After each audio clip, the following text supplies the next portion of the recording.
Kings chapter 17. In the 17th chapter, we come to the death of the northern kingdom, the nation of Israel. In the 12th year, when Ahaz was the king in Judah, that's the king of the southern kingdom, Hoshea began to reign in Samaria over Israel. He reigned for 9 years. He did that which was evil in the sight of the Lord. And so unfortunately, Israel did not have one single king of which it was not testified that he did evil in the sight of the Lord. Not one king of Israel followed after the Lord from the very beginning of Jeroboam, when the kingdom was divided into the northern and southern kingdom. From Jeroboam onward, all of the kings did evil in the sight of the Lord. It is interesting that as the king goes, so went the nations so often. And the nations following after God or turning from God was largely dependent upon the influence of the king. And so the Assyrians came up against them, Shalmaneser, the king of Assyria, and Hoshea became a servant. He began to pay tribute unto Shalmaneser. But the king of Assyria found them conspiring, for they had sent to the king of Egypt for help. They had taken the money that they were supposed to send for tribute, and they sent it to the king of Egypt to hire mercenaries to come and to fight against Assyria. So the Assyrians came again, and they circled the city, and they captured it, and they bound him up and placed him in prison, after sieging Samaria for 3 years. And in the 9th year, Hoshea, the king of Assyria, in the 9th year of Hoshea, the king of Assyria took Samaria and carried Israel away to Assyria and placed them in Halah, in Habar by the river Gozan, and the city of the Medes. Now God begins to enumerate his indictment against Israel and lists the reasons why Israel, a once great and powerful nation, the people who were once known as the people of God and had been a strong and powerful nation, but God lists his indictment against them, the reasons why they became weak, the reasons why they were defeated and fell to their enemies. And so it was that the children of Israel had sinned against the Lord their God, which had brought them out of the land of Egypt from under the hand of the Pharaoh, and they feared other gods. The first indictment is their failure to be what God wanted them to be, the missing of the mark. They sinned against the Lord, and they began to reverence and worship and serve other gods. This was caused partially by a misinterpreting of their history. They failed to realize that it was God that made them great. It was their relationship to God that made them strong. It was God who brought them out of Egypt. It was God who brought them through the wilderness. It was God who brought them in the land. It was God who caused them to possess the land and to defeat their enemies. But they began to misinterpret their history, and they began to attribute their greatness and their victories to other things, to other gods. They built the golden calf, 2 of them, set one in Dan and one in Bethel, and the king said, "These are the gods that brought you out of Israel." And they began to forsake the true and the living God and worship the gods that they had made with their own hands. Now, a man has to worship something. It's just innate within us. I've got to worship something. There is a void within that I am seeking to fill. It is a spiritual void.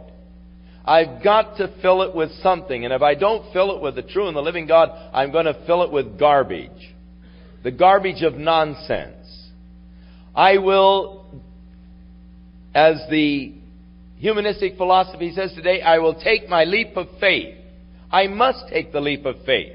Where they say the lower story of reality is only despair, and man can't live in despair. So man must take the leap of faith into the upper story of a non-reasoned religious experience. And the world today is filled with non-reasoned religious experiences. I read in this month's issue of the Reader's Digest of this Scientology and how the whole thing started. Some guy was a writer. And he was writing for a penny a word. And he said, writing for a penny a word, you'll never make any money. And so he said the only way to make money is to develop a new religion. And so he developed Scientology with the purpose of making himself wealthy. And he succeeded because there's a bunch of stupid people who are willing to let their minds be bent to become the robots and the merchandisers for these purveyors of ignorance and Dianetics and all of these kind of things and his supposed stories and all. And Reader's Digest really has quite an article on the background and all of Scientology. This month's issue, you might find it, I did, very, very fascinating indeed, but it only helps point up how when man forsakes the true and the living God, he is an open sucker for anything that'll come along. He'll believe in stupidity. He'll believe in nothing. He'll worship and serve the creature more than the Creator. He begins to worship his body needs and body appetites and the fulfillment thereof. And so the children of Israel sinned against the Lord. They turned from God, but they sought to fill the void in the worship of the other gods. They misinterpreted their history, and they began to attribute the greatness to characteristics of their own nationality. We're tough people. We're hardy people. We're smart people. We have a democratic system of government. We have a free enterprise system. This is what makes a nation great. This is what makes the nation strong. And we begin to attribute the greatness and the strength to these other things rather than to the fact that we were a nation founded in God. And that God was the strength because God was the heart of the nation, and thus there was strength because of the moral strength that was in the heart of the nation because the people worshipped and served God. But when the planks that hold the people and a nation together, when these moral planks begin to decay and begin to rot, then the nation surely cannot stand much longer. And the planks have become so rotten, the moral decay had become so great in Israel that the nation could no longer stand. And so the children of Israel did secretly those things which were not right in the eyes of God. They built the high places in the cities and the towers in order to worship the strange gods. They set up images and they burned incense in all the high places until the Lord carried them away captive. They served the idols whereof the Lord said, you should not do this thing. The Lord testified against them. He sent His prophets unto them to warn them, but they failed to listen to the prophets of God. They did not hearken to the servants. The prophet said, turn you from your evil ways. Keep God's commandments and statutes. But they would not hear. They hardened their necks like the necks of their fathers that did not believe in the Lord their God. And they rejected His statutes and His covenants that He had made with their fathers, and the testimonies which He had testified against them. And they followed vanity and became vain. That is always the effect of following vanity. You become vain. The word vanity is emptiness. Following emptiness, you become empty. Now, it is interesting that people today are following after emptiness in their pursuit of happiness.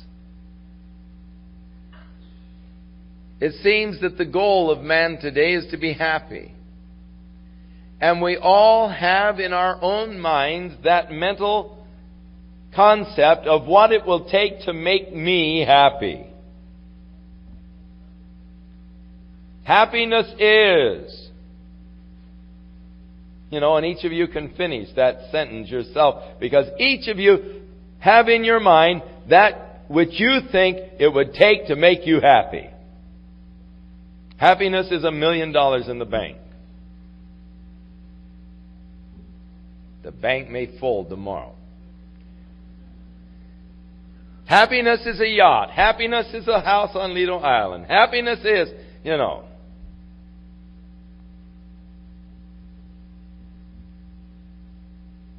Happiness is an experience that results from a right relationship with God. The rest is the pursuit of happiness. But in our pursuit, we are oftentimes pursuing after things that in themselves are empty and unfulfilling. They may bring us moments of excitement and moments of pleasure, moments of joy, but no true lasting happiness.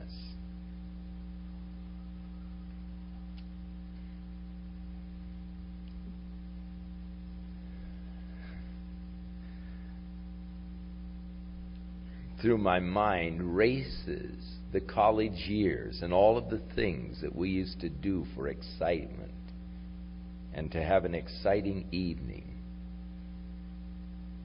And I would hate to share them, because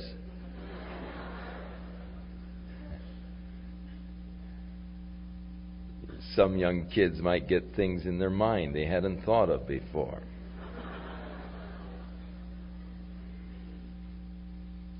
We used to grease the streetcar tracks at an incline and just sit on the side and just laugh and roll as the thing just was there spinning its wheels,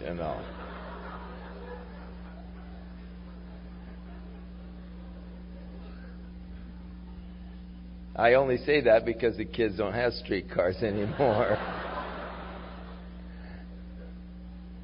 When it's parked downtown, just run up behind it and pull the thing off the wire, Hear the bell ringing and the lights go out in the streetcar and all that, and you just, run up the street. They can't do anything, and you just laugh, and it's a big joke, Oh, it was fun, but the next night you're looking for something else. It doesn't last. It's good for 10, 15 minutes. But there's nothing lasting to it. The pursuit of the world. Following after emptiness, they become empty. And they went after the heathen that were round about them, concerning whom the Lord charged them, you should not do like them. Now, here is one thing that we've got to be careful about, because there is strong pressure today for us to do exactly this. To do like the world around us. Today, the world around us is governed by a humanistic philosophy which declares that there is nothing really evil or wrong in and of itself. For there is no absolute good or bad. It is all relative to your culture, to your background, to the area where you live, to the mores of the society. And the mores are always that which determines what is right and what is wrong within a society. And so the sociologists point to the mores of the New Guinea culture, or the mores of some South American Indian tribe, or the mores of the Eskimos and so forth. And they can prove that any kind of a relationship is accepted and is good in particular society. So it all depends upon your society, whether or not a relationship is right or wrong. Wrong. There are absolutes as far as morals are concerned. God has laid down the absolutes, but the men of Israel, the people of Israel, had made the mistake of following the mores of the society around them, and following the mores of that society, they became corrupted before God. And being corrupted before God, they were destroyed. And the greatness and the strength of the nation was sapped, and they became weak morally, weak spiritually. And then it only followed that they were to be destroyed as a nation. For the true strength of any nation lies in the moral planks upon which that nation stands.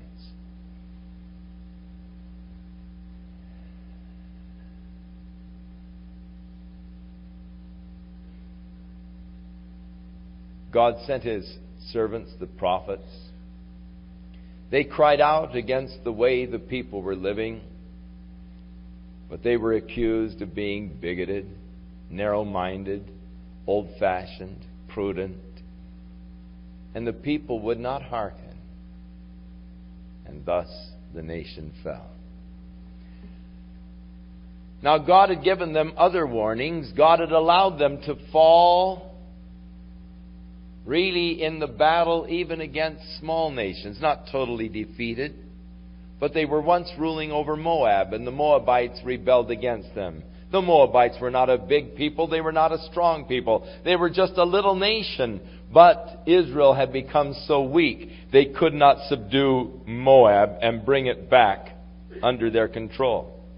And seeing that Moab had made a successful incursion against them, then the Edomites decided to rebel from their control. And the other small nations, one by one, seeing and being encouraged by the weakness of Israel, began to pick on Israel, began to battle against them, and they were unable to win a decisive victory over them. And even then, they didn't recognize their weakness. Even then, they were deceived, as Samson, who once his hair was cut off and his vow before God was broken, knew not that he was weak as other men. And when Delilah said, "Samson, the Philistines are upon you," he said, "I will shake myself as at other times and go out against him." And he did not know that the Spirit of the Lord had departed from him. And he fell before the hands of the Philistines. Because without the power of God's Spirit, he was weak just like anybody else. And without God, our nation is weak just like anybody else. And our nation has turned from God. We have turned from actually having God at the heart and the center of our national life. And though we still print on the coins, "In God we trust," it seems almost a travesty. And though the Bible was the first textbook and the only textbook in the first public school in America, yet now because of the decisions of the Supreme Court, we cannot even have a Bible class in a public schoolroom that the children can attend at their own discretion. Nor can there be public prayers offered within the schoolroom. Of course, the kids violate that every time a test comes along.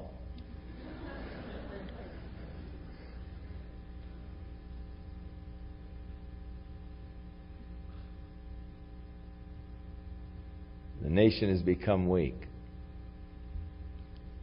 And now the little nations are beginning to pick on us.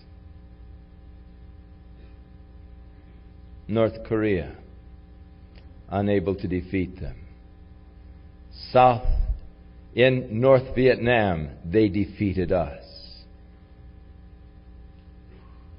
Iran, they are mocking us. They're taking advantage of us. They know we're too weak to react or respond. And it'll be some other nation next. And after that, another. Because we have proven our inability to react or to respond. And it is only encouraging the enemy, and it is only a matter of time until Russia makes her move. And believe me, if we can't defeat the little vassals of Russia, how in the world do we ever expect to defeat Russia? We can't. Again, the Reader's Digest this month's issue has another very interesting article concerning the policies of our President Carter, which has led us into this dilemma, and how impossible it is for us to get out of it, even with our greatest efforts, until at least 1985. You'll find that another very fascinating article, this month's Reader's Digest. I don't get a commission on that magazine either.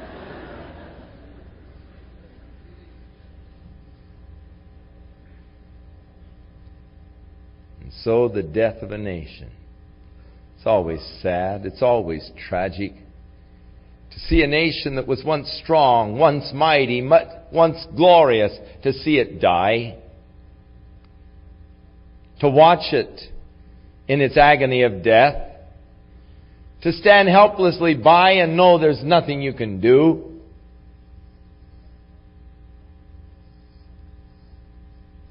We see our nation today in the agony of death.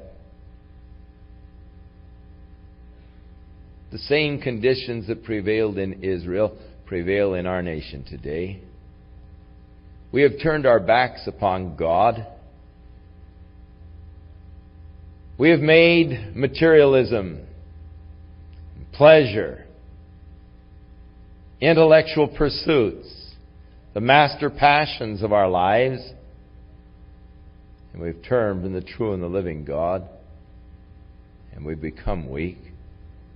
We failed to realize that it was God that made us strong, that it was God's grace that was shed upon us that made us a mighty nation.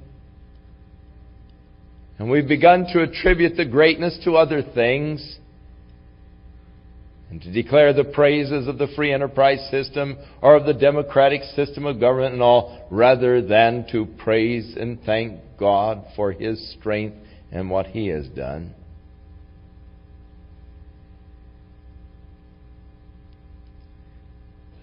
And I am convinced that unless there is a great spiritual revival and a turning to God in the United States, that we will fall before 1985.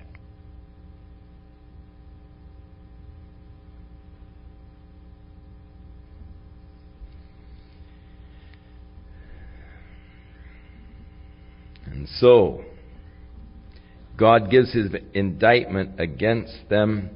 And in verse 23 He concludes, until the Lord removed Israel out of His sight, as He had said by His servants the prophets, so was Israel carried away out of their own land to Assyria unto this day. 721 BC, the northern kingdom fell to Assyria.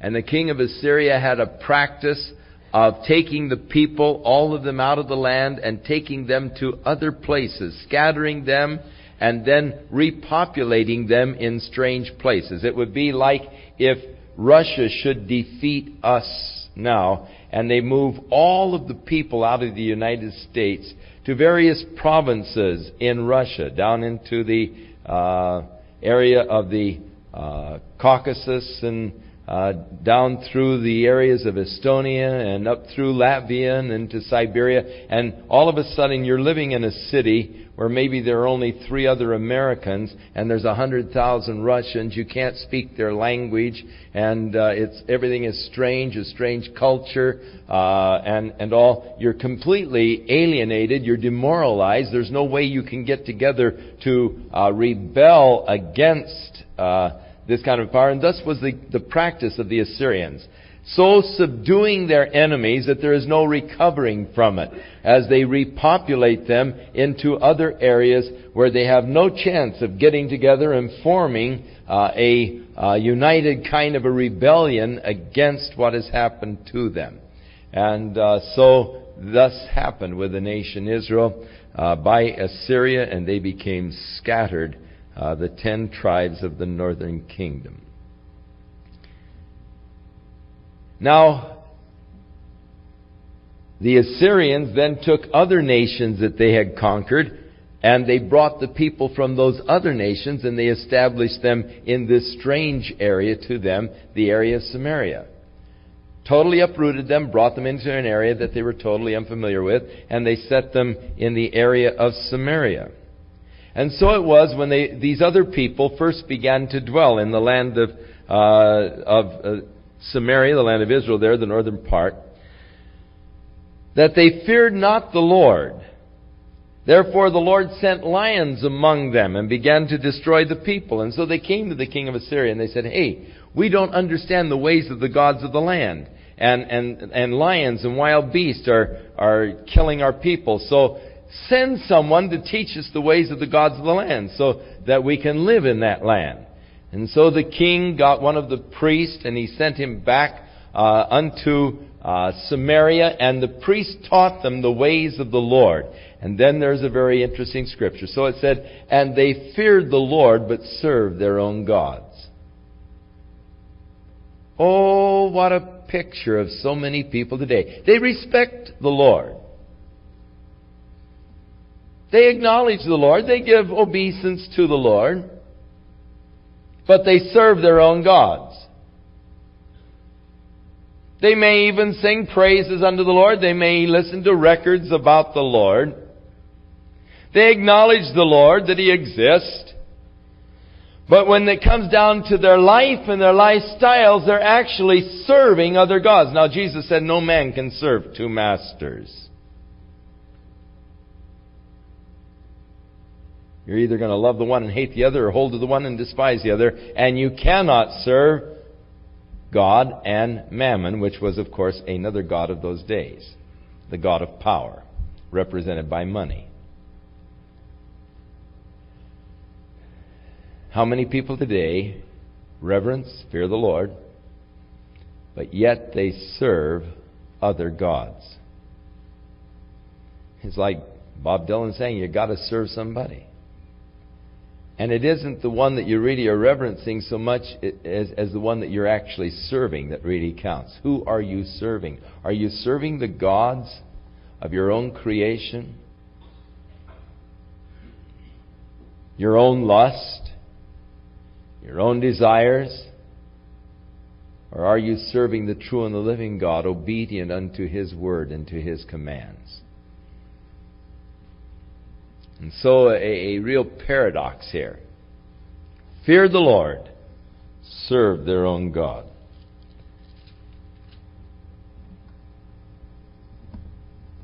In chapter 18, we now move back to the southern kingdom of Judah, inasmuch as the northern kingdom has now been destroyed.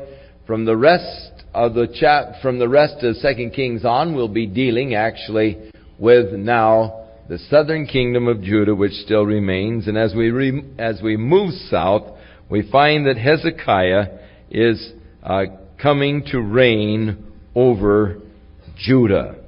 He was 25 years old when he began to reign, and he reigned for 29 years in Jerusalem. And he did that which was right in the sight of the Lord, according to the Lord, and all that David his father did. And thus he removed the high places. He broke the images. He cut down the groves. He broke in pieces the brass serpent that Moses had made. For in those days the children of Israel did burn incense to it, and he called it Nehushtan. So, as he took over as king, the first thing he did was to start removing the false idols and gods and worship centers that the people had created in Judah. Destroying them, getting rid of them, in order that he might turn the people back to the true worship of the true and living God. And one of the interesting things, one of the things that the people had made an idol out of and were burning incense to, was this brass serpent that Moses had made in the wilderness. You remember when the children of Israel have murmured against the Lord sent serpents into the land. And the serpents began to bite the people, and they began to die from the result of the bites of these serpents. And Moses cried unto the Lord, and the Lord told him to make a brass serpent and to put it on the pole in the midst of the camp. And whoever was bitten by the serpent, if he would look on the brass serpent, he would be healed of the bite and live. Now Jesus uses that as a remarkable illustration to answer the question of an earnest Jewish leader who said to him, "How can I be born again when I am old? Can I return the second time to my mother's womb?" And Jesus, in answering the question, "How can I be born again?" said, "As Moses lifted up the serpent in the wilderness, so must the Son of Man be lifted up, that whosoever believeth in him should not perish, but have everlasting life." So Jesus made reference to this brazen serpent in the wilderness, that it was going to be sort of like him, actually.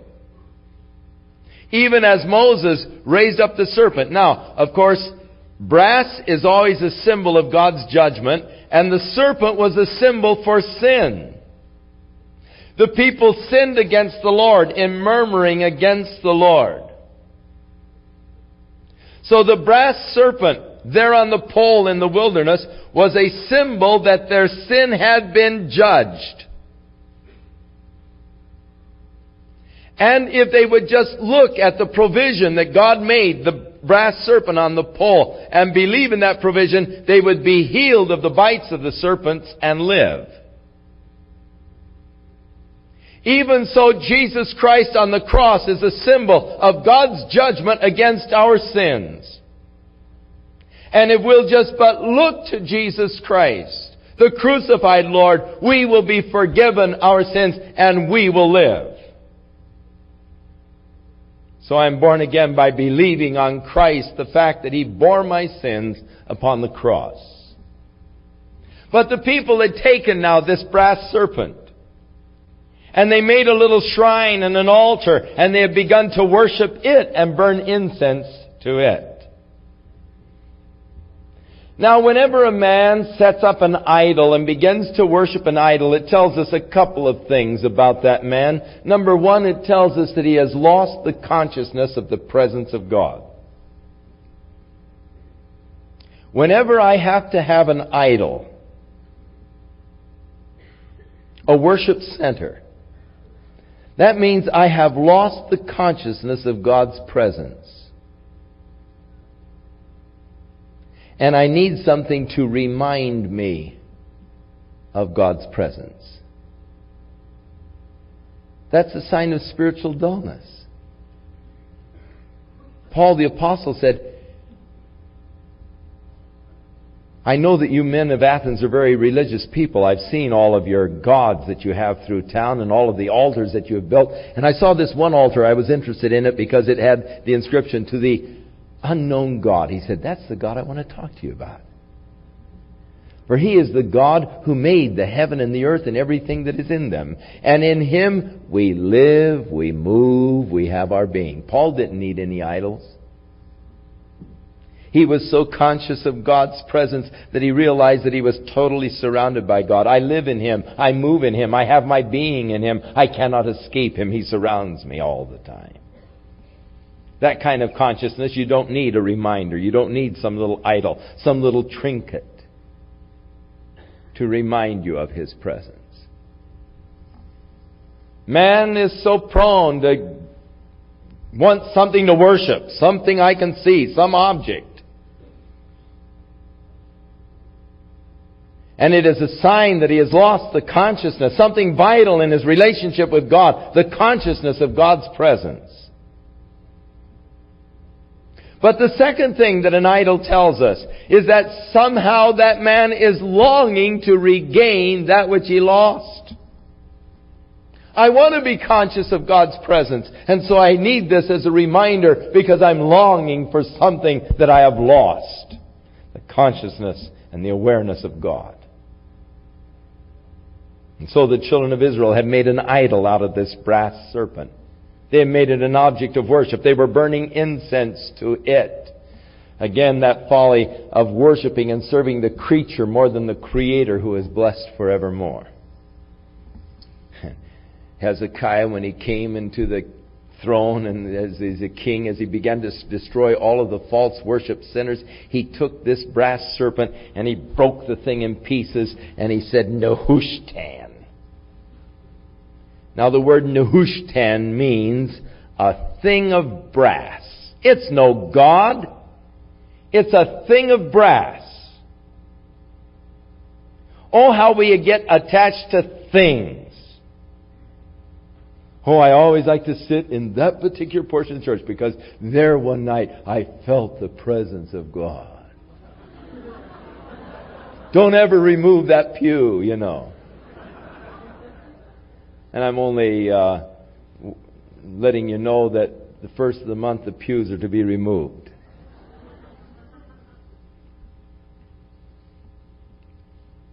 We'll sell it to you if you want it. But it's Nehushtan. It's a thing of wood and cloth. It's not a god. It's a thing of brass. It's no god. Nehushtan. Thing of brass. It is interesting, if you go to St. Ambrose Cathedral in Milan, Italy today, you'll find in a beautiful case what they claim to be the glued together portions of that brass serpent. That's right. And again, prayers are being offered before it. But it's Nehushtan, a thing of brass. It's important that we recognize these things for what we are, that we don't put some kind of a magical, spiritual aura around the things. Oh, that's the place. That's the pulpit. That's the spot.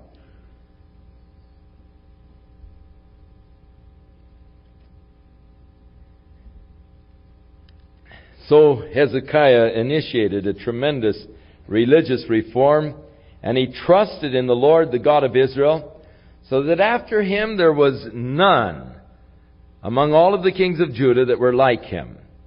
For he clave to the Lord, he stuck with the Lord, and departed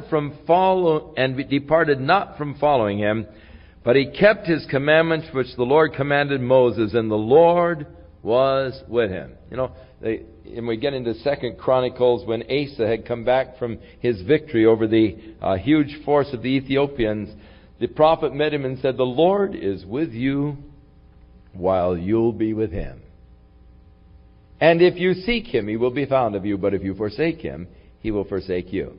Now, Hezekiah was committed to the Lord. He obeyed the commandments of the Lord. He clave unto the Lord. And thus the Lord was with him. The inevitable consequence of commitment to the Lord. Not only was the Lord with him, but the Lord prospered him wherever he went. And he rebelled against the king of Assyria and would not serve him. Now the king of Assyria had come down to the area of the Philistines, and he had actually smitten the city of Gaza and all of the little intermediary cities around there. And it came to pass in the 4th year of King Hezekiah that Shalmaneser, the king of Assyria, came up against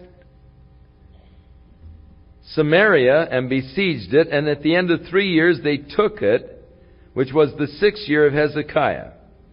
And the king of Assyria did carry away Israel, as we have already covered, into the captivity,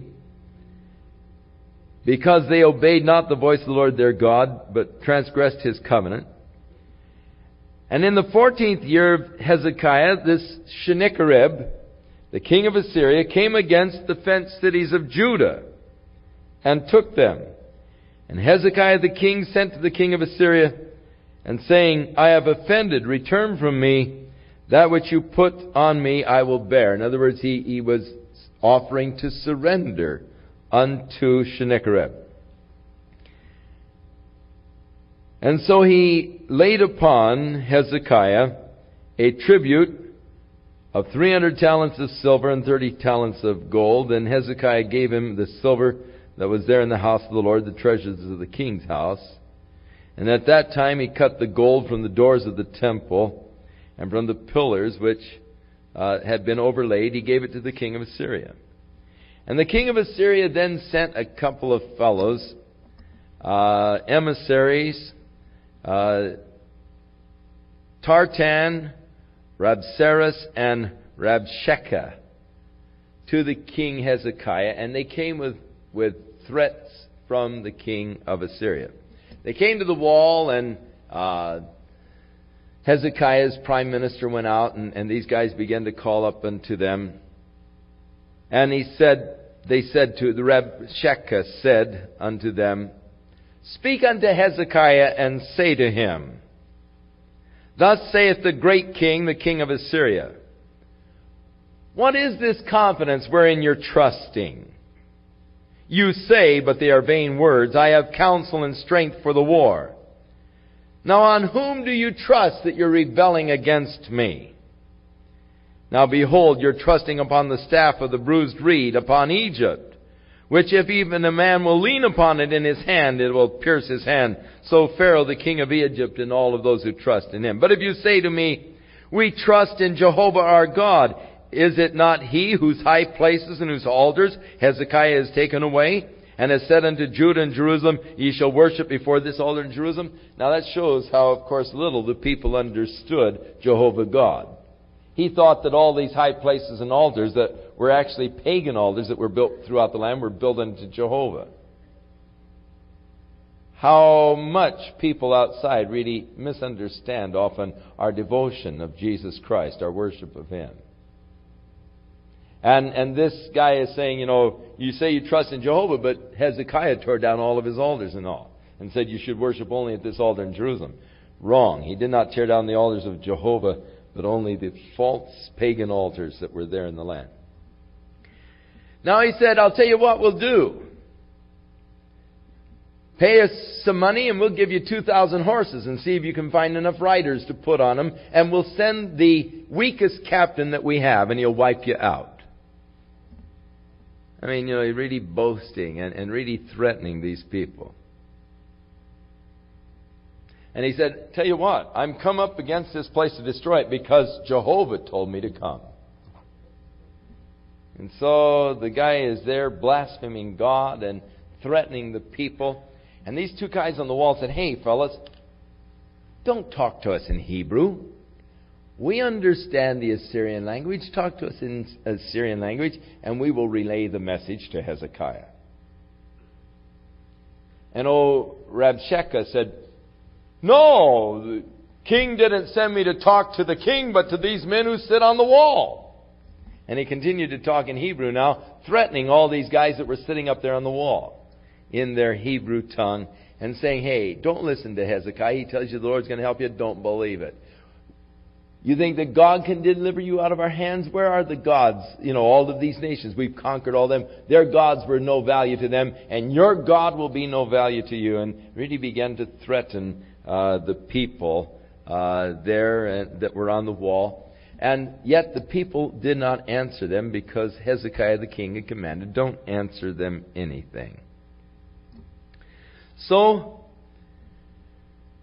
Hezekiah sent a message to Isaiah the prophet. Now, at this point in the Kings, it would be well, if you want a good side assignment, to read the book of Isaiah in conjunction with these few chapters, because Isaiah was an influential prophet at the time that Hezekiah was king. And thus, to really put it together, you need now to really get background on this period of history by reading Isaiah. And you'll understand better the prophecies of Isaiah with this particular background, realizing that Hezekiah was a good king and he was reigning at the time that Isaiah was a prophet.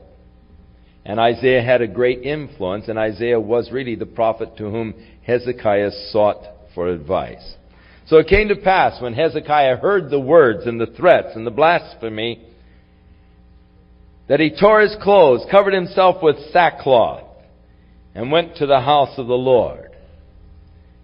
And Eliakim, which was over the household, and Shebna the scribe, and the elders and the priests, they covered themselves with sackcloth, And they came to Isaiah the prophet, the son of Amos. And they said unto him, Thus saith Hezekiah, This is the day of trouble, of rebuke, of blasphemy. For the children are come to birth, there isn't enough strength for them to be delivered. It may be that the Lord thy God will hear all the words that Rabshakeh, whom the king of Assyria, his master, has sent to reproach the living God, and will reprove the words which the Lord thy God hath heard. Wherefore lift up thy prayer for the remnant that is left. And so the servants of King Hezekiah came to Isaiah. And Isaiah said unto them, Thus shall ye say to your master, Thus saith the Lord. Don't be afraid of the words which you have heard, which the servants of the king of Assyria have blasphemed me. Behold, I will send a blast upon him. He'll hear a rumor. He'll return to his own land, and I will cause him to fall by the sword in his own land. And so Shalmaneser heard some rumors that the king of Ethiopia was coming out to fight. And so he sent messengers to Hezekiah saying, Don't trust in God, and don't be deceived, saying Jerusalem will not be delivered into the hands of the Assyrians. You've heard what the Assyrians have done in destroying the other lands. Where are the gods of the nations of the lands that have been destroyed? And Hezekiah received the letter, and he took it into the house of the Lord, and he spread it out before the Lord. And he said, Now, Lord, look at this threatening letter. Look what this guy is saying. And Lord, there's a lot of truth to this. These people are strong. They've conquered over these other nations. And he laid the whole thing out before the Lord. You know, that's the best place to bring your problems. You know, you may get some mean, threatening letter. Best thing to do is just lay it out before the Lord and say, Look, Lord, what they're threatening to do to me now. And he just laid the whole thing out before the Lord. His burden, poured out his heart before the Lord. And the Lord answered Hezekiah,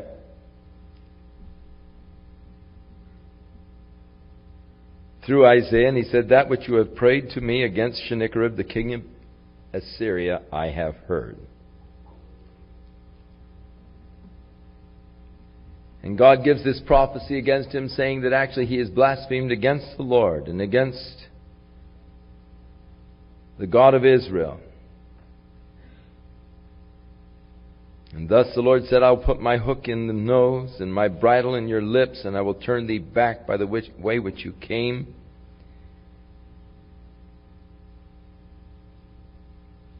And this will be the sign: you shall eat this year such as the things that grow of themselves. The second year that which springs of the same. And in the third year you're going to sow and reap.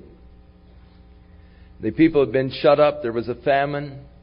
God said, I'm going to deliver you. This year you'll just eat what grows wildly. Next year the same. But the following year you'll sow and plant again. And the remnant that is escaped of the house of Judah shall yet again take root downward and bear fruit upward. For out of Jerusalem shall go forth a remnant, and they that escape out of Mount Zion, the zeal of the Lord of hosts shall do this. Therefore thus saith the Lord concerning the king of Assyria, He will not come to this city, nor shoot an arrow there, nor come before it with a shield, nor cast a bank against it. For by the way that he came, by the same way he will return. He will not come to this city, saith the Lord. For I will defend this city to save it for my own sake and for my servant David's sake. So the result of Hezekiah bringing his problems to the Lord, he found the answers. You know, so many times we run to others with our problems. First thing we do is run for a counselor, run for a friend, and we start laying our heavy trips on everybody else.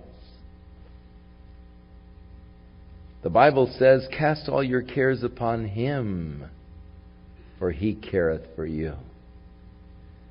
So many times when people bring me their problems, I only feel absolutely frustrated because what can I do? Nothing, except take it to the Lord. You know, I'm powerless to help. I can't change the situations. Only God can change the situations. Oh, that we would learn to just bring our fears, our worries, our concerns, and just lay them out before the Lord. Lord, look what they're saying. Look what they're doing. Oh God, I cast myself upon you. I can't do anything about it. I'm helpless. Lord, help me. And the Lord will help you. And the Lord helped Hezekiah. Came to pass that night that an angel of the Lord went through the camp of the Assyrians and wiped out 185,000. So that when they woke up in the morning, there were 185,000 frontline troops lying there, dead corpses. One angel of the Lord, one night, 185,000. Now, as you're reading Isaiah, you get a very interesting footnote on this. Very fascinating. The result of this experience to the people who were living in Jerusalem. What happened to them when this happened to the Assyrians? Very fascinating footnote. You'll find it in Isaiah.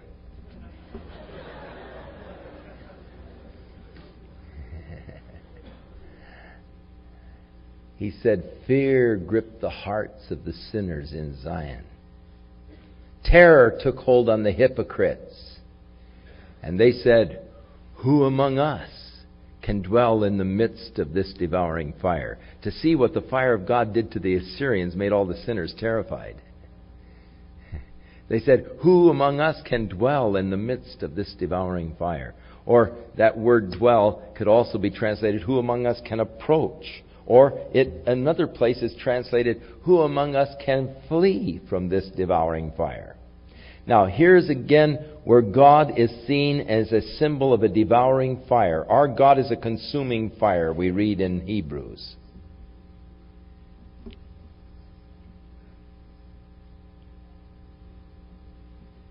And when they saw the effect of God against the Assyrians, those who were sinners became terrified because they realized that, how can you dwell in the midst of this fire and not be burned, not be destroyed, not be consumed?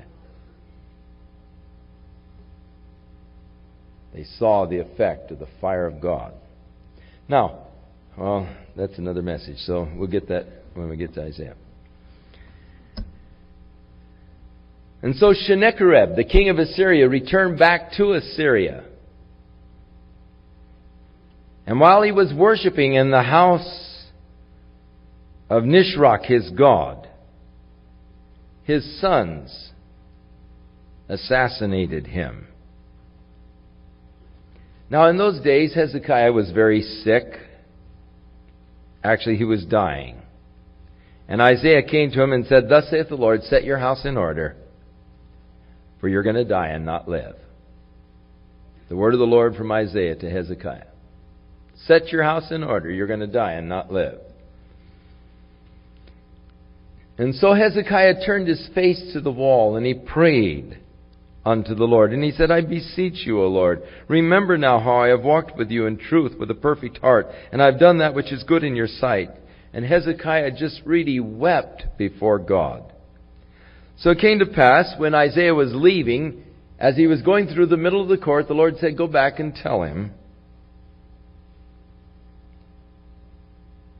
thus saith the Lord God of David, thy father, I have heard your prayer, I have seen your tears. Behold, I will heal you. On the third day you will go up unto the house of the Lord.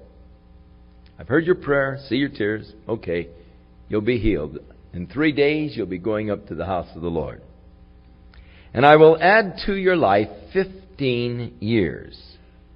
And I will deliver you in this city out of the hand of the king of Assyria, and I will defend this city for my own sake, and for my servant David's sake. And Isaiah said, now make a poultice from figs, and lay it on the boil, and he recovered. And Hezekiah said to Isaiah, what will be the sign that I'm going to be healed? And Isaiah said, well, do you want the sun to go back 10 degrees on the sundial, or do you want it to go ahead 10 degrees? Imagine asking for a sign for something and God working a sign with a sundial, either moving the sun backward or forward 10 degrees for you. What would you like? He said, well, if it goes forward 10 degrees, that wouldn't be too much. You'd think the earth is just tilting that much faster. Let it go back 10 degrees. And so the sun went back 10 degrees on the sundial. You say, impossible. Yes, if you've got a puny little God of your own creation.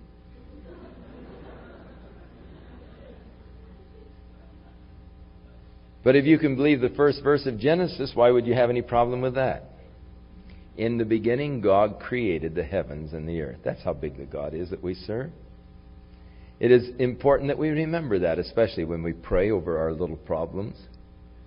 O Lord, Thou art God. Thou hast created the heaven and the earth, all that in them is. That's the way the apostles began their prayer, and it's a good way to begin prayer, just sort of reminding you who you're talking to.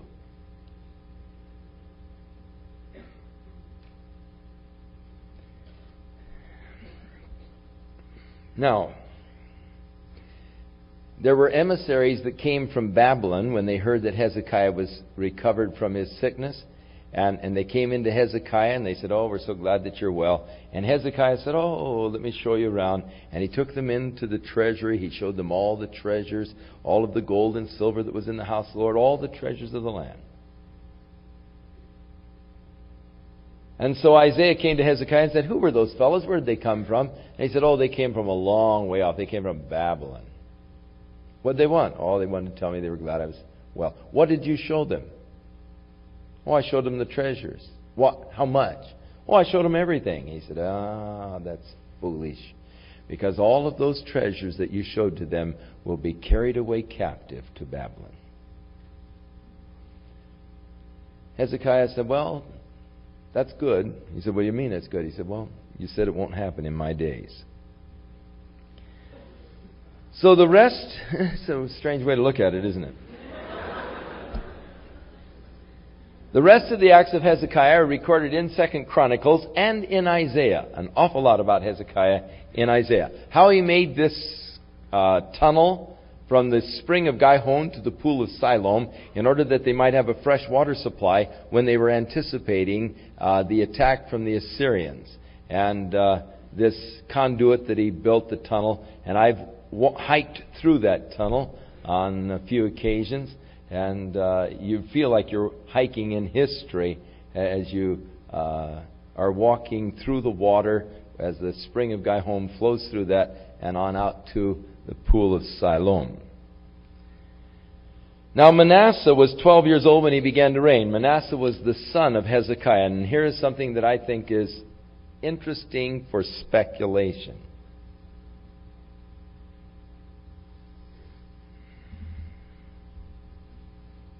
Would it have been better for Hezekiah had he died instead of being healed?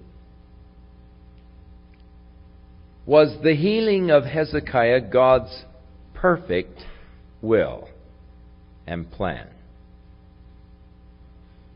God had sent the message, you're going to die. Hezekiah began to weep. And of course in Hezekiah he says that he all night long he sort of chattered like a dove and all, and just weeping before God and all. And so God sent Isaiah back to say, I've seen his tears, I've heard his prayer, I'll give him 15 years. Was that really God's real purpose and plan? Would it not have been much better had Hezekiah died at that time? For his son, Manasseh, began to reign when he was 12 years old, which means Manasseh was conceived and born after Hezekiah had his life extended. Had Hezekiah died at that point, Manasseh would never have been born.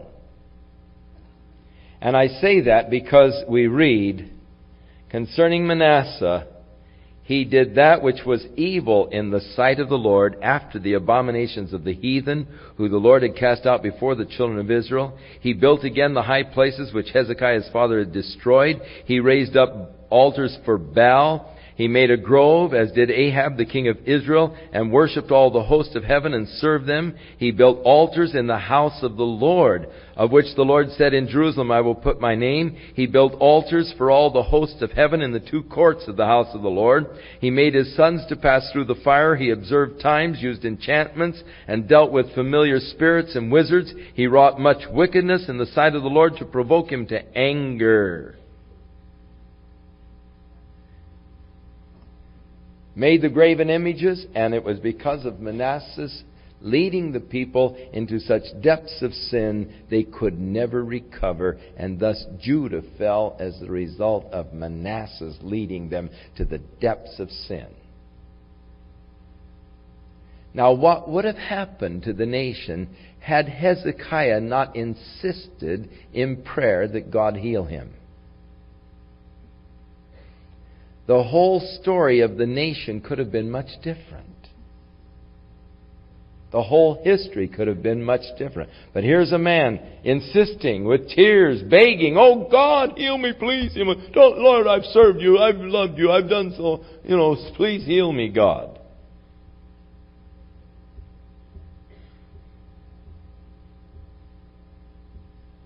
This is a part of the problem that evolves when I start ordering God rather than taking orders from God. When I think that prayer is that instrument and tool whereby I am to get my will done rather than the instrument whereby we can get God's will done.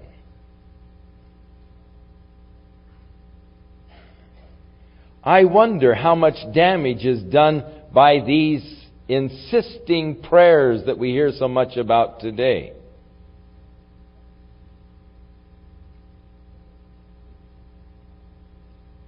The nation could have been spared the horrors of Manasseh had Hezekiah died. It's something to contemplate and think about.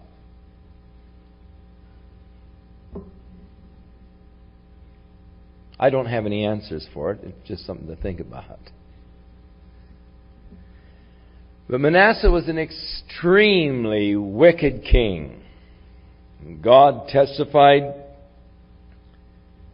in verse 12, I am going to bring such evil upon Jerusalem and Judah that whosoever hears about it, their ears will tingle. For I am going to stretch over Jerusalem the line of Samaria, the plummet of the house of Ahab.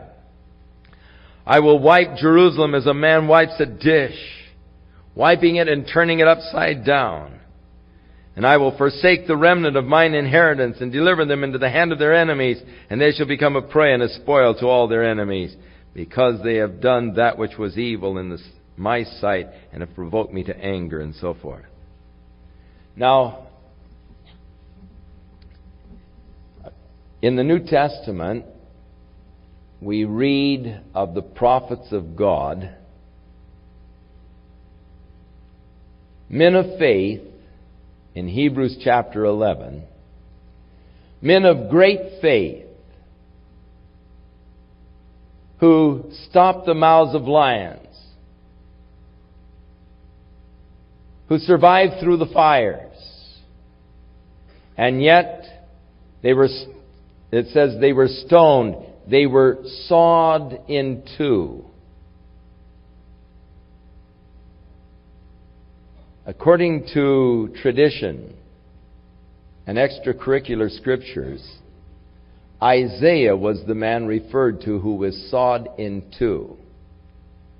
And this was done by Manasseh, the wicked son of Hezekiah.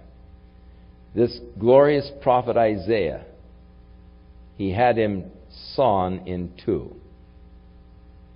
Evil, wicked man who never would have existed had Hezekiah not insisted on God healing him.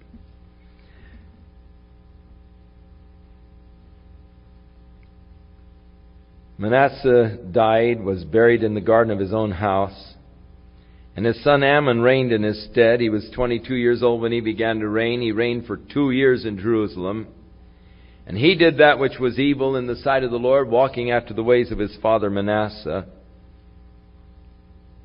He served the idols that his father had served. He worshipped them. Actually, he grew up in it. He was one of the children of Manasseh, who Manasseh made to pass through the fire to these pagan, in the rites to these pagan gods. And the servants of Ammon conspired against him to walk fire walking and all, causing your children to do the fire walk. And, they get into these trances and so forth and walk across coals. But you notice it also says, along with these things, that they dealt with familiar spirits or with demon spirits and all. And this is all a part of demonology. He reigned for 2 years. His servants conspired against him and killed him in his own house. And Josiah his son began to reign as king in his stead. And Josiah was only 8 years old when he began to reign, and he reigned for 31 years in Jerusalem. And he did that which was right in the sight of the Lord. Now, at this point, you need to read the prophecy of Jeremiah, because here is where Jeremiah began his prophecies. And Josiah was a good king as far as spiritual reforms went. However, at this point, the people had been so corrupted as the result of Manasseh that with the people, the born-again movement became a popular movement because the king said he was born again, and so it became a popularized movement among the media, but it wasn't a genuine movement within their hearts. It wasn't a true experience. And so the temple was all of a sudden full of people again. Everybody, was a popular, vogue thing to do, to go to the temple. And so God said to Jeremiah, go down to the temple, the gate of the temple, and as the people are passing through into the temple, cry out, trust not in lying vanity, saying, the temple of the Lord, the temple of the Lord, the temple of the Lord are these. It's a lie. It's emptiness. You're not really serving God. And of course, Jeremiah got into all kinds of trouble because of the things God told him to tell these kings. He's thrown in dungeons, thrown in the prisons. He ran into a lot of difficulty. But this is when Jeremiah began his prophecy, and now to the end of the kingdom. Under the 4 kings, Jeremiah prophesied. Under Josiah here, and then under Jehoiahaz and Jehoiachim and Jehoiakim and Zedekiah, actually, but Jeremiah doesn't mention Jehoiakim because his reign was so short. So this is the period in which Jeremiah is prophesying. And so when you read Jeremiah, you got to bring your mind back to this point of history so that you'll understand better.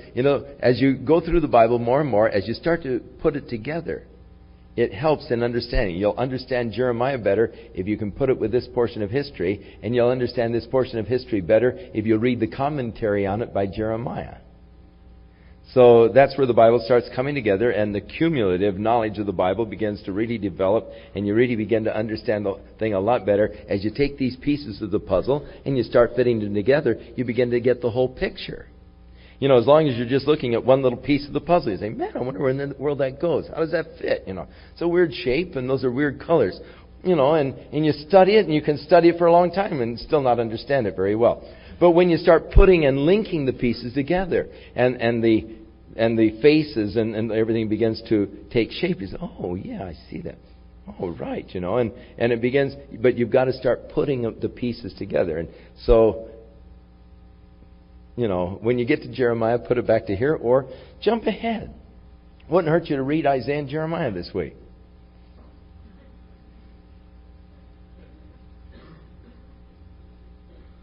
If you take the time that you're going to spend this week reading the daily newspaper, you could probably read both books. Now, what you're going to gain from reading the daily newspaper is deep depression and discouragement and despair as you see what a mess the world is in. But if you read Jeremiah and Isaiah, you'll get all kinds of hope. You'll see that even in the darkness, God is there, God is working, and God is promising the light that's at the end of the darkness. So, Josiah began to reign. He began in reforms. The rebuilding of the temple, of course, under Manasseh had been, he put all these altars in the courts and in the temple itself, and they tore all these things out. They started cleaning up the temple. They took the money that was brought into the temple, and they used it to begin to repair the breaches that were in the house of the Lord. And as they were repairing the temple, they came across a copy of the law of the Lord. Now, the law had been lost for a long time. They didn't even know the law of the Lord. And some guy came across a copy of the law of the Lord. And so the priests began to read the law of the Lord. And as they began to read, they realized, how we have disobeyed the law of God. It came to pass when the king heard the words of the book of the law that he tore his clothes. And he said, "Go inquire of the Lord for me and for the people, for all of Judah, concerning the words of this book that you have found. For great is the wrath of the Lord that is kindled against us, because our fathers have not hearkened to the words of this book, to do according to all that is written concerning us." So they came to Huldah, the prophetess, who was there with the college of prophets. And she said unto them, "Thus saith the Lord, the God of Israel, tell the man that sent you to me, Thus saith the Lord, Behold, I will bring evil upon this place, upon the inhabitants, even all the words of the book which the king of Judah has read, because they have forsaken me, and they burned incense unto other gods that might provoke me to anger, and all the works of their hands. Wherefore my wrath shall be kindled against this place, and not be quenched. But the king of Judah, which sent you to inquire of the Lord, thus shall you say to him, Thus saith the Lord, the God of Israel, as touching the words which you have heard, because your heart was tender, and you have humbled yourself before the Lord when you heard what I spake against this place and against the inhabitants thereof, that they should become a desolation, a curse, and you have torn your clothes and wept before me. I also have heard thee, saith the Lord. Behold, therefore I will gather thee unto thy fathers, and thou shalt be gathered to thy grave in peace, and thy eyes shall not see all the evil that I'm going to bring upon this place. And so they brought the king the word of the Lord. So Josiah, he heard the law, and he tore his clothes. He wept before God. Real repentance. Oh, God, what have we done? What have our fathers done? And so inquiring of the Lord through Huldah, the prophetess, he received this message that the nation was going to fall, however, not in the time of his reign. So he ordered that the people be gathered together and that they read the law of the Lord to all of the people. And the king stood by the pillar, and he made a covenant before the Lord to walk after the Lord and to keep his commandments and the testimonies and the statutes with their heart and with their soul, and to perform the covenant that was written in the book. And all the people stood to the covenant. So the king stood there, and in his heart he said, Okay, God, I'm going to obey you. I'm going to follow you. I'm going to serve you. And made his commitment unto God. Very beautiful, beautiful scene. And the people again standing with that covenant with the king. And so the king commanded Hilkiah the high priest and the priests of the second order, the keepers of the door, to bring forth out of the temple of the Lord all of the vessels that were made for Baal and for the host of heaven. And he burdened them there in the valley of Kidron in the fields. And he took the ashes on up to Bethel and buried them there. They began to tear down all of the high places, the places of worship and so forth for the pagan gods. And they came on up to Bethel. And they broke down the altar that was there in the city of Bethel that Jeroboam had built to worship in the northern kingdom. And they beat down the altar. And they took the graves, and they took the bones out of the graves, and they burned the bones, which was a desecration of the altar. Now, this goes back several hundred years. For when Jeroboam first became the king over the northern Israel, he built this altar in Bethel. And as he was worshiping at the altar, you remember the story of the young prophet that came out of Judah and cried against the altar? O altar, O altar! Men's bones will be burned on you. And Jeroboam stretched forth his hand and said, "Arrest that young man." And his hand withered. And Jeroboam said to him, "Pray for me that God will heal me." And the young prophet prayed for Jeroboam, and his hand was healed. And you remember that as he said, Jeroboam said, "Come and eat at my house, and I'll give you rewards." And he said, "If you gave me the whole kingdom, I can't stay. For the Lord who sent me here to cry against the altar told me not to eat any bread, drinking any water in this place, not even to go home by the way I came." And so he took off. And a couple of boys were there whose dad was a prophet. And they went home and said, "Dad, there was a prophet came out of Judah, a young kid. Man, he cried against the king." And the king reached out his hand and told him to arrest him. And his hand withered and he prayed and the hand was healed. The dad said, "Which way did he go?" He went down the road that way. And he said, "Get my donkey." And he saddled his donkey and took off after the young man. And he caught up with him, and he was sitting there under a tree. And he said, "Who are you?" "Are you the young prophet?" He said, "Yes, I am." He said, "Why don't you come back to my house and eat some bread and drink water?" He said, "No, the Lord who sent me told me not to drink any water in this place, any bread in this place, but get on home without even going back the same way." And he said, "Well, I also am a prophet. And the Lord spoke to me and said, 'Come and get you,' and invite you to come back to my house." So the young prophet listened to the old man, had respect for his age and so forth. He listened to him and he came back. And while he was eating bread in the old man's house, the Spirit of the Lord came on the old man and he cursed him. He said, "Because you have done this and all, you're not going to get home. You're going to die on the way."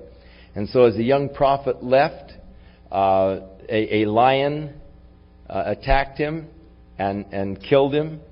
And so news came back to the old prophet that the young man had been killed. And he said, "This is the word of the Lord." That he wouldn't get home safely. And so he came out, and the lion was standing there, had not eaten him or torn him, but just left his body there, and the donkey was just sort of roaming around that the kid was riding on. And he picked up the young prophet and brought him back and buried him. You remember the story? So, here's the young prophet that cried out against the altar. So, as Josiah is up there now tearing down the altar to desecrate it, he burns, they see these graves, they take the bones out of them and burn them. That is a way of just really utter disrespect and desecration of an altar. Thus the prophecy was fulfilled. And then they saw another grave and they said, "What's that tombstone say?" They said, "Well, that's the young prophet who came up and cried up against the altar." They said, Don't take his bones, just leave his bones lie." And so it ties back into the prophecy and so forth of this young prophet, and here we come with it again. Back in 1 Kings chapter 13, you'll find the story of that young prophet. "Moreover," verse 15, "the altar that was at Bethel, the high place which Jeroboam the son of Nebat, he made Israel to sin, had made that altar the high place. He broke down, he burned the high place, stamped it small to powder, burned the grove that was by it. And as Josiah turned himself, he spied the sepulchres that were there in the mount, and he sent and took the bones out of the sepulchres, burned them on the altar, polluted it, according to the word of the Lord, which the man of God proclaimed, who had proclaimed these words." Now Josiah commanded that they keep the Passover. Of course, they had not been keeping the holy days, the feast days, and Passover was coming. And so they had this huge Passover. And in 2 Chronicles, we'll actually get into further details of this huge Passover feast that was instituted by Josiah. The death of Josiah is recorded for us in the beginning with verse 28, how that the king of Egypt had come up against the king of Assyria, and how that Josiah went up to battle, and he got into the battle at Megiddo, and there he was killed at Megiddo, and he was brought in his chariot back to Jerusalem and buried. Now Jehoahaz, his son, was 23 years old when he began to reign. He reigned for 3 months, and he did that which was evil in the sight of the Lord. And Pharaoh put him in bonds, and he actually took him out and put tribute upon the land. And the Pharaoh then made a vassal king, Jehoiakim. And Jehoiakim was just a vassal king to the Pharaoh, and he paid the Pharaoh, of course, the tribute that the Pharaoh had demanded. He was 25 years old. He reigned for 11 years. And during this time, Jeremiah is really crying out against the sins of the people. Now, he decided to rebel. Jehoiakim rebelled against the Pharaoh. And the Lord sent the bands of the Babylonians and of the Syrians and of the Moabites. And again, now the same kind of thing that happened to Israel. When the weakness of the nation was displayed, then all of the nations began to attack. It's dangerous for a nation to display weakness because it gives courage to all of the other nations to attack. So Jehoiakim died, and his son Jehoiachim. And of course this gets a little difficult. You have Jehoiahaz, Jehoiakim, Jehoiachin. And it gets a little difficult to follow. Jehoiachin reigned in his stead. And during his reign, Nebuchadnezzar came, conquered Jerusalem, and took 10,000 captives back to Babylon. And this is where you might read the book of Daniel. For Daniel was one of the 10,000 that was taken in this first captivity back to Babylon. And Daniel was one of the princes. He was actually related to David. He was of the family of David, the royal family of David. He was taken as a captive to Babylon and was groomed in the Babylonian schools in order that he might serve in the court of Nebuchadnezzar. He became a great statesman in the Babylonian kingdom. He became a great statesman and leader in the subsequent Medo-Persian Empire. And so this brings us now into Daniel. So we're beginning to work the prophets into this particular period of history. The Babylonians made Zedekiah the king, and he was 21 years old when he began to reign. He reigned for 11 years. And he rebelled against Nebuchadnezzar. And so Nebuchadnezzar made his second invasion, in which he besieged Jerusalem, and he then broke down the walls of the city. He broke down and set on fire the temple of God and all of the houses within Jerusalem, the king's palace. The king, of course, himself, just before the Babylonians had encircled Jerusalem, and the king and a company of men sought to escape during the night. And they went out one of the gates and they fled towards the wilderness. But the Babylonians pursued after them, caught them near Jericho. And there Zedekiah's sons were killed before him. And as soon as he watched them kill his sons, then they poked out his eyes and they carried him captive to Babylon. And Zedekiah died in Babylon. And there is an interesting prophecy in Jeremiah chapter 32 concerning Zedekiah, how that he would be led, indicating blindness, unto, he said he would see his sons die and he would be led captive to Babylon. And so that prophecy of Jeremiah was fulfilled. Now, they left only the very poorest people in the land to keep the vineyards and so forth. The rest were all taken captive or killed. They put a fellow Gedaliah in charge, sort of the governor over the land. But some of the people, after a while, conspired against Gedaliah. They assassinated them. They assassinated Gedaliah. And so then they became frightened. They realized that when Nebuchadnezzar hears about this, he's going to send and wipe all of us out. And so the remnant of the people that were left fled on down into Egypt. And thus you have the death of Judah. Another nation that had been a mighty nation. Another nation that had known the power of God.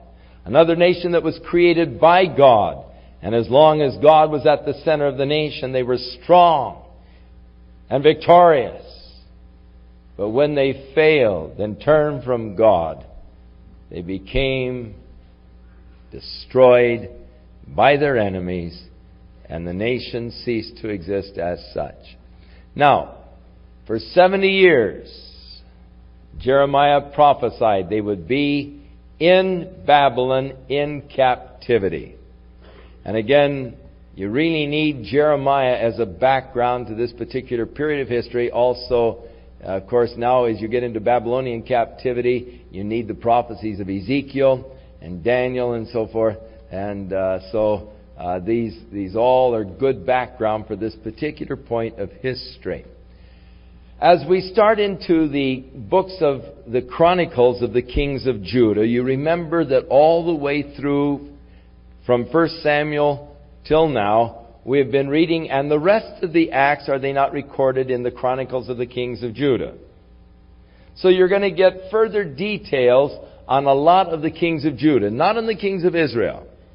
We do not have the Chronicles of the Kings of Israel. But these are more or less the official court records, the court documents that record the reigns of the kings, their accomplishments and all, as we get into Chronicles. So in a sense, it is going to be going over the same period of history from Saul to Zedekiah as we deal with the kings of Judah.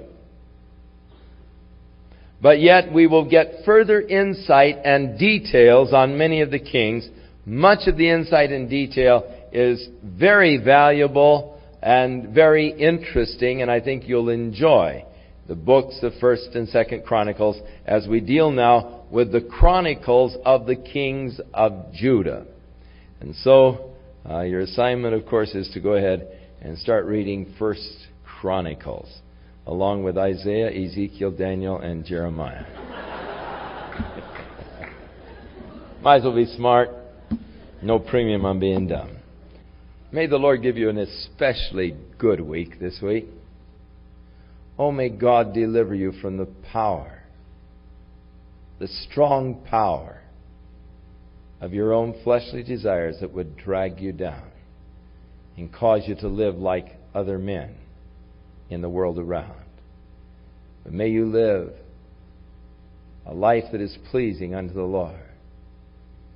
May you stand with Josiah before the law of the Lord and make a covenant to obey God and to follow after God and to serve Him with your whole heart and soul. And may God anoint you and give you that strength that you need to fulfill the commitment that you make. In Jesus' name.